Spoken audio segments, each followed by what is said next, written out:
জলপাইয়ের এই ভরা মৌসুমে আচার খাবেন না তাই কি হয়? তাই আজ নিয়ে আসলাম একদম ভিন্ন ফ্লেভারের টক মিষ্টি ঝাল ঝাল জলপাইয়ের গোল্লা মাসাল্লা আচার। জলপাই দিয়ে আচার তো অনেকভাবেই খেয়েছেন, তাই আজ একবার এই নিউ স্টাইলে আচারটি একবার বানিয়ে দেখুন। টক আছে, আছে মিষ্টির মধুর হাসি, আর তার সাথে ঝালের মায়াবী স্বাদ।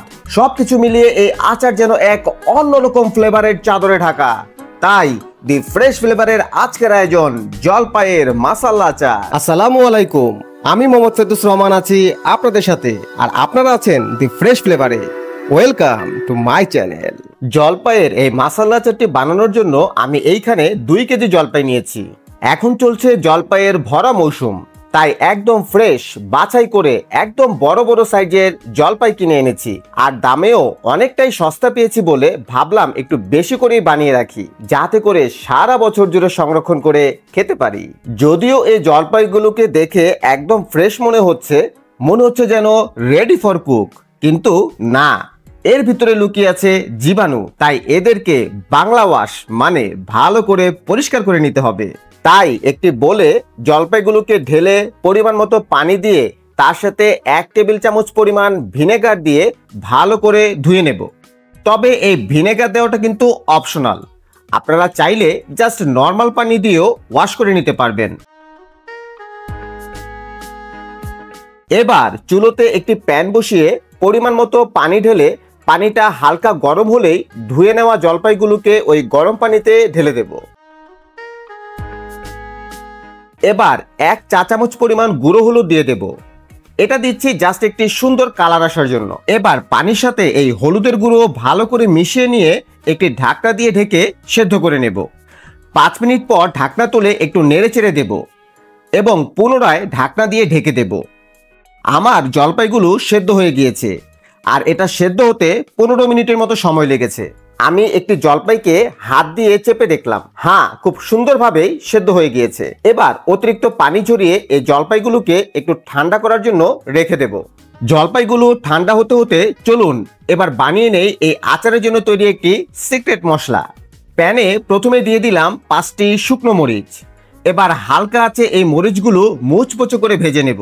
এখন একে একে দিয়ে দেব 1 টেবিল চামচ মৌরি বা মিষ্টি জিরা, 1 টেবিল চামচ মেথি, 1 টেবিল চামচ আস্ত জিরা এবং 1 টেবিল চামচ পাঁচফোড়ন। এবার একদম হালকা আছে এই মশলাগুলোকে ভেজে নেব। এই পাঁচফোড়নেই কিন্তু সব ইনগ্রেডিয়েন্টস আছে, কিন্তু তারপরেও আমি এক্সট্রা এই ইনগ্রেডিয়েন্টস গুলো নিয়েছি যাতে করে এই আচারটি খেতে আরো বেশি টেস্টি হয়। তবে আপনারা এই কষ্ট করতে না চাইলে শুধুমাত্র পাঁচফোড়ন দিয়েও এই আচারটি তৈরি করতে পারবেন। এবার এই ভাজা মশলাগুলোকে একটি ব্লেন্ডার জারে ভালো করে গুঁড়ো করে একটি প্লেটে ঢেলে নেব। আপনাদের বাসায় যদি ব্লেন্ডার জার না থাকে তাহলে পাটাতেও পিষে নিতে পারেন। আমার মশলা একেবারেই রেডি। এখন এই সেদ্ধ করা জলপাইগুলোকে একটি ম্যাশার দিয়ে ম্যাশ করে নেব। বাড়িতে ম্যাশার না থাকলে হাত দিয়েও আপনারা এই কাজটি করে নিতে পারবেন। এই জলপাইগুলোকে ম্যাশ করতে করতে আসুন জেনে নেই আমার আগের ভিডিওতে কারা কারা ভালোবাসা জানিয়েছেন। জান্নাতুল ফেরদৌস লিখেছেন, কলমি শাকের রেসিপি অনেক ভালো লেগেছে। মিনতি রহমান লিখেছেন, অসম্ভব ভালো লাগলো দাদা ভাই, এইভাবে কলমি শাক আগে রান্না করিনি। লামিয়া আক্তার লিখেছেন, দেখেই মনে হচ্ছে এটা খেতে দারুণ টেস্টি হবে। থ্যাঙ্কস ভাইয়া, ধন্যবাদ আপনাদের সবাইকে। আপনারা লিখুন মন খুলে, আমি পড়ব দিল খুলে। আমি বিচি সহ এই জলপাইগুলো ভালো করে ম্যাশ করে নিয়েছি। তবে আপনারা চাইলে এই জলপাইয়ের বীজটি ফেলে দিয়েও এটা বানাতে পারবেন। যেহেতু এই আচারটি তৈরি করতে আমি কোনো প্রকার তেল ব্যবহার করব না, তাই প্যানে ম্যাশ করা জলপাইগুলো ঢেলে নেব। এবার 1 কাপ পরিমাণ চিনি ঢেলে দেব।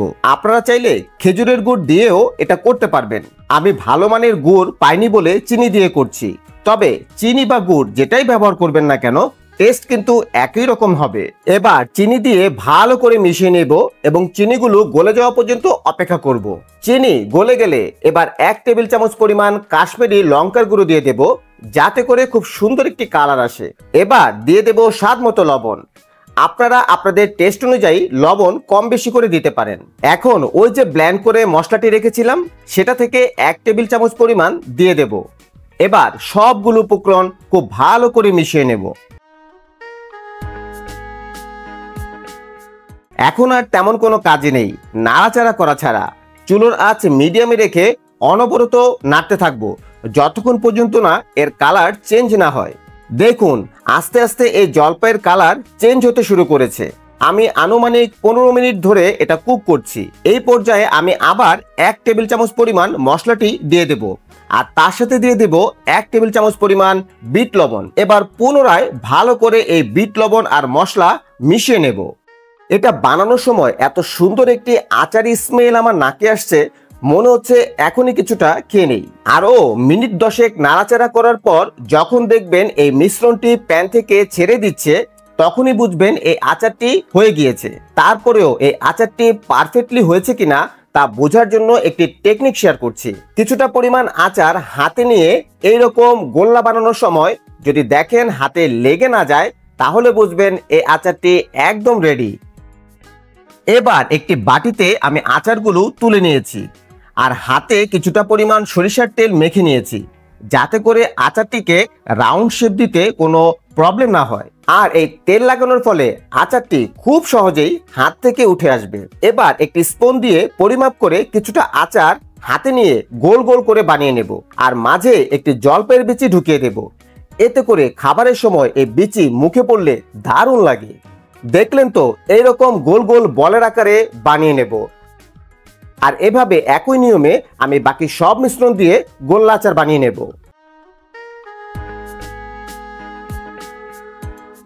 আমার গোল্লা আচার রেডি। দেখুন কতটা লোভনীয় লাগছে, আর খেতে কি আর বলবো, জিভের স্বাদ যেন দ্বিগুণ বেড়ে যায় এই আচার খেলে। যেহেতু রেসিপির নাম মাসাল্লা গোল্লা আচার, তাই এর জন্য ভেরি স্পেশাল একটি মাসাল্লা তৈরি করব। প্রথমেই নিয়ে নিলাম 2 টেবিল চামচ পরিমাণ চিনি, 2 টেবিল চামচ পরিমাণ ব্লেন্ড করে নেওয়া ওই মশলাটি, 1 টেবিল চামচ পরিমাণ চিলি ফ্লেক্স এবং 1 চামচ পরিমাণ বিট লবণ। এবার সবগুলো উপকরণ খুব ভালো করে মিশিয়ে ওই গোল্লা আচারটি দিয়ে ভালো করে কোট করে নেব। আর এইভাবেই এই এক্সট্রা মশলা দিয়ে এটা কোট করে নিলে এই আচারটি হবে সকল আচারের বস। এই নিন, তৈরি হয়ে গেল টক ঝাল মিষ্টি সবকিছু একসাথে দিয়ে দারুণ মজাদার জলপাইয়ের মাসাল্লা গোল্লা আচার। এই জলপাইয়ের ভরা মৌসুমে এইভাবে একবার এই মাসালা জলপাইয়ের আচারটি বেশি করে বানিয়ে রাখুন, আর সারা বছর জুড়ে এই জলপাইয়ের স্বাদ গ্রহণ করুন। তাহলে কেমন লাগলো আজকের এই রেসিপি কমেন্ট করে জানান প্লিজ। আর নতুন বন্ধুদের আমন্ত্রণ জানাচ্ছি আমার চ্যানেলটি সাবস্ক্রাইব করে পাশে থাকা বেল বাটনটি বাজিয়ে দিতে। আর যদি ফেসবুক পেজ থেকে দেখে থাকেন তাহলে জাস্ট ফলো মি। তাহলে আজ বিদায় নিচ্ছি, দেখা হবে নতুন কোনো রেসিপি নিয়ে। ততক্ষণ পর্যন্ত ভালো থাকুন, সুস্থ থাকুন, নিরাপদে থাকুন, আর দি ফ্রেশ ফ্লেভারের সাথে থাকুন। আল্লাহ হাফেজ।